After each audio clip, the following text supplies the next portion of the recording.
নমস্কার, আমার নাম লক্ষণ ঘোষ। আমার ছেলের নাম দেবায়ন ঘোষ। আমার ছেলে জন্মের পরের থেকেই মিনিমাম যখন ওর 6 মাস বয়স তখন থেকেই ওর একটু জ্বর, একটু সর্দি কাশি হয়। তো আমার বাড়ি হচ্ছে বসিরহাট। আমি বসিরহাট আমার ওখানেই আমি এক ডাক্তারকে দেখাতাম, চাইল্ড স্পেশালিস্ট। তো ওনাকে দেখাতে দেখাতে ছেলে যখনই ছেলের কোনো কিছু প্রবলেম হতো আমি ওনার কাছেই নিয়ে যেতাম। তো ওনার কাছে ট্রিটমেন্ট করাতে করাতে ছেলে ঠিক হয়ে যেত। কিন্তু ছেলে যখন আস্তে আস্তে আস্তে আস্তে বড়ো হতে লাগলো, তারপরে ওর যে সিমটমগুলো হতো ডাক্তারবাবুকে সমস্ত কিছু বলা হতো, কিন্তু উনি বলতেন যে না, তেমন কোনো প্রবলেম নেই, তবে আপনাদের যদি কিছু ডাউট হয়ে থাকে তাহলে আপনারা ওকে একটা ইকো করিয়ে নিতে পারেন। তো তারপর আমরা ওকে একটা সময় আসে, সেই সময়টা এসে ওকে 2000 ওর যখন 7 বছর বয়স সেই সময়তে ওকে আমরা ইকো করাই। ইকো করানোর পরে ইকোর যে রিপোর্টটা হয়েছিল সেই রিপোর্টটা আমরা সেই ডাক্তারকেই দেখিয়েছিলাম। তো ডাক্তারবাবু তখন বললেন না, ইকোর রিপোর্ট ঠিকই আছে, কোনো অসুবিধা নেই।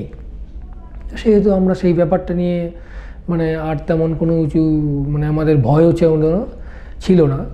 কিন্তু আর কিছুদিন যাওয়ার পর থেকেই তারপরে ওর একটা সময় প্রচণ্ড জ্বর সর্দি কাশি হয়।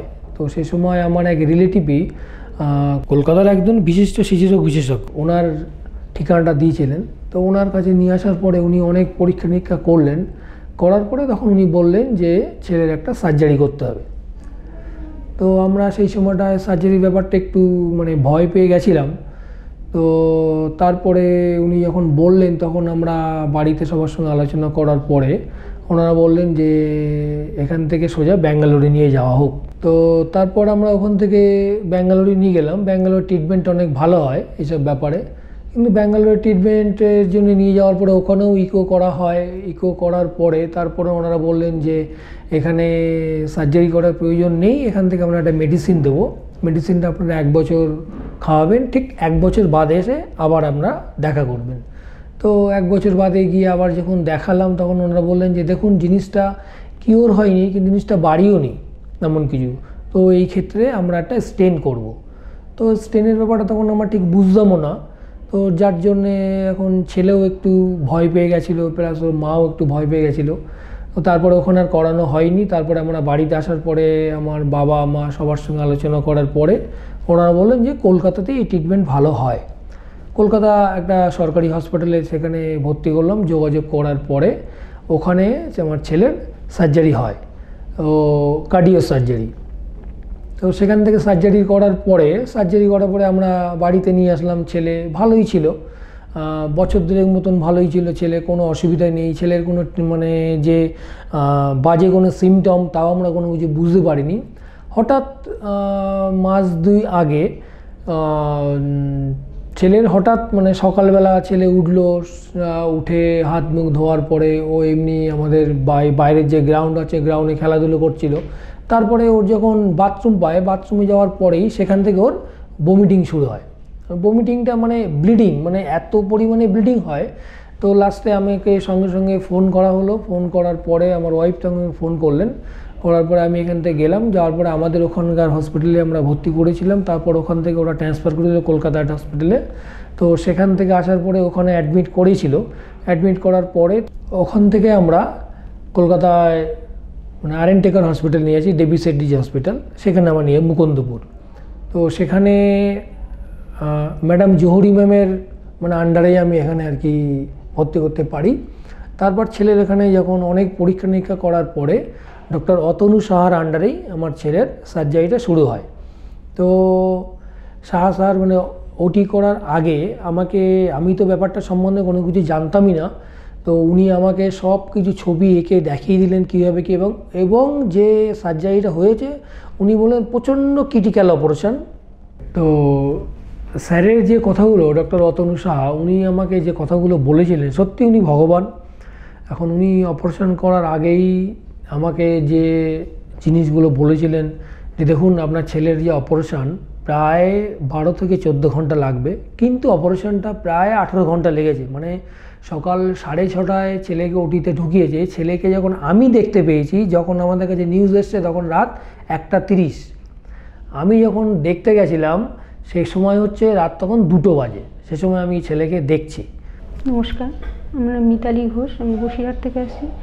দেবায়ন ঘোষ হচ্ছে আমার একমাত্র ছেলে। ও আজ প্রায় 1 মাস এই আরএনটেগড়ে ডক্টর অতনু সাহার আন্ডারে ট্রিটমেন্টে আছে। ওর একটা বড় সার্জারি হয়েছে, তো সে ব্যাপারেই আমি কিছু বলতে চাই। ওর বাবা আগে বলল, এবার আমি একটু বলছি ওর সম্বন্ধে। সেটা ওর যে ব্যাপারটা ওর বাবা তো বলেছে, কিন্তু এখানে আসার পরে প্রথম আমাদের যার কাছে কৃতজ্ঞতা জানাতে হয় সেটা হচ্ছে মিসেস জুহরি। ওনার সোর্সেই আমরা এখানে এসেছি। উনিই প্রথম doctor Debashree Ganguly child specialist, ওনার সঙ্গে আমাদের কন্ট্যাক্ট করিয়ে দেন এবং দেবশ্রী ম্যাডামের কাছে গিয়ে ছেলের বিষয়ে আমরা সব কিছু বলি। বলার পরে উনি নিজে হাতে উনি আমার ছেলের ইকো করিয়েছিলেন। করানোর পরে উনি সমস্ত বিষয়টা আমাদের বলেন এবং বলেন আমরা হার্ট অ্যান্ড সোল চেষ্টা করব ওকে সুস্থ করার জন্যে। তারপর ওনারাই নিজেরা একটা মিটিং করে ওনারা ডক্টর অতনু সাহা স্যার এবং ওনার যে টিম, তাদের সঙ্গে একটা কনসাল্ট করে আমার ছেলেকে একটা বেটার ট্রিটমেন্ট দেওয়ার চেষ্টা করে। এবং আমরা তখন থেকে এখানে ভর্তি ছিলাম গত সেপ্টেম্বর মাসের ফার্স্ট উইক থেকেই।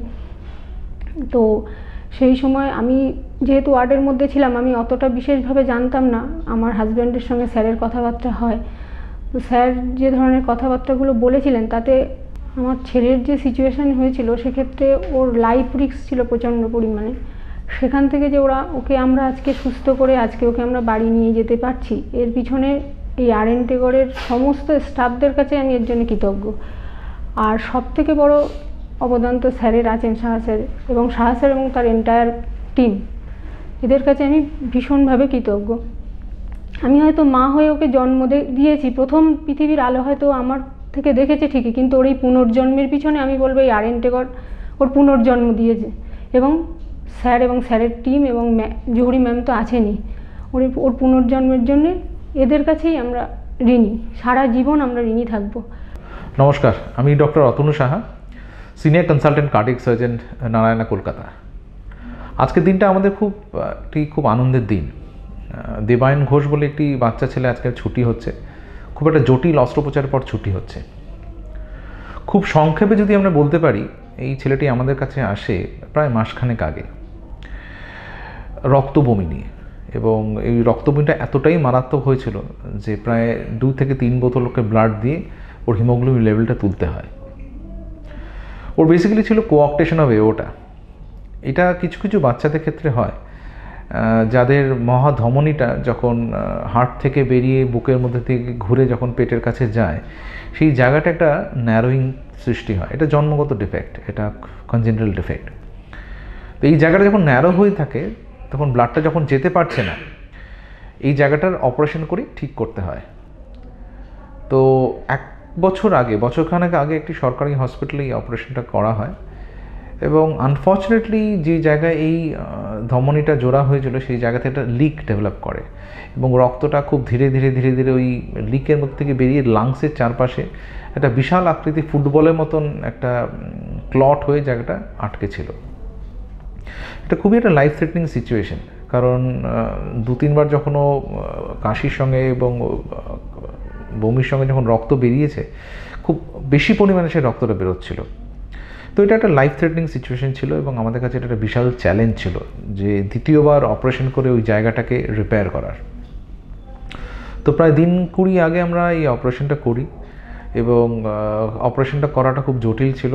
বুক কেটে তারপর আমাদের পেশেন্টের সার্কুলেশন কুল করে, মাথার সার্কুলেশনকে প্রিজার্ভ করে, প্রায় 18 ডিগ্রি সেন্টিগ্রেডের পেশেন্টের বডি টেম্পারেচারকে নিয়ে আমরা ওই জায়গাটা রিপেয়ার করি। ওই জায়গাটা কেটে বাদ দেওয়া হয়, এবং বাদ দেওয়া অংশে একটা আর্টিফিশিয়াল টিউব দিয়ে রক্ত চলাচলের পথটাকে ঠিক করা হয়। আনফর্চুনেটলি ঠিক 12 ঘন্টার পরে অপারেশনের ওর একটা মাথায় স্ট্রোক ডেভেলপ করে, এবং স্ট্রোকটার অনেকটাই মাথার অংশ জুড়ে ছিল, এবং আমাদের বেশ চিন্তা ছিল যে কতটা রিকভারি করবে। তো ডক্টর দেবশ্রী যিনি পেশেন্টটা আমাকে দেখেছিলেন, তারপর ডক্টর হাসিব যিনি আমাদের এখানকার নিউরোলজিস্ট, তার চিকিৎসায়, তাদের তত্ত্বাবধানে আমাদের এখানকার আইটিইউ স্টাফ যারা ছিলেন, ফিজিওথেরাপিস্ট, নার্স, তারা প্রচণ্ড চেষ্টা করে এবং ধীরে ধীরে ধীরে ধীরে ফিজিওথেরাপি করে করে করে ওর পুরো সম্পূর্ণ ওর রিকভারিও করতে পেরেছে। নিজে হাঁটছে, নিজে খাওয়া দাওয়া করতে পারছে, নিজে পড়তে পারছে। সো আমরা আশা করছি ও পুরোপুরি কিন্তু একটা অ্যাক্টিভ জীবনেও ফেরত যেতে পারবে। এর পুরো কৃতিত্বটাই কিন্তু আমাদের দিতে হবে আমাদের ক্রিটিক্যাল কেয়ারের টিমকে, যারা এই কাজটা, অসম্ভব কাজটাকে সম্ভব করেছে। তাদের মধ্যে নার্স আছেন, ব্রাদার্স আছেন, যারা সারাক্ষণ ওর সঙ্গে দেখেছে, সারাক্ষণ নিয়মিত শুশ্রূষা করেছেন। ফিজিওথেরাপিস্ট আছেন, যারা নিয়মিত ওকে ব্যায়াম করিয়েছে, হাঁটিয়েছে, এনকারেজ করেছে। এবং আমাদের ক্রিটিক্যাল কেয়ারের যারা ডাক্তারবাবুরা যারা ছিলেন, তারা যারা মনিটর করেছেন ওই অ্যাকিউট সিচুয়েশনে। ম্যাডাম জোহরির নামটা আমাকে বলতেই হচ্ছে, ওনার সাহায্যেই এই অপারেশনটা সম্ভব হয়েছে। একটা বিশাল পরিমাণের অঙ্ক এই অপারেশনটা করতে খরচ হয়েছে, সেটা উনি আমাদের সাহায্য করছেন।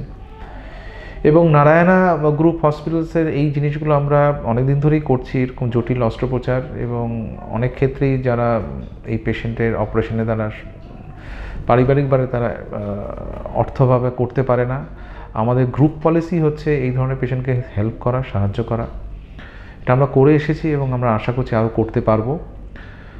খুব গর্বের ব্যাপার যে আজকে দিবায়ন ওর বাবা মার কাছে ফেরত যাচ্ছে। 15 বছর বয়স ওর ছেলেটি। আশা করব ওর পুরো জীবনটা আর ভালো থাকুক, সুস্থ থাকুক। আপনারাও ভালো থাকবেন, সুস্থ থাকবেন। নমস্কার।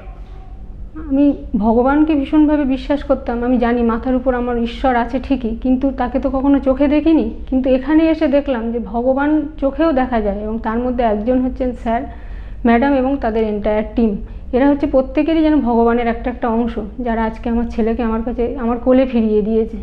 তাই সবশেষে তাদের কাছে, তাদের সবার কাছে আমি করজোড়ে নমস্কার করছি, এবং সারা জীবন আমি এদের কাছে ঋণী। এই ঋণ আমার কখনো, আমি হয়তো শোধ করতে পারবো না।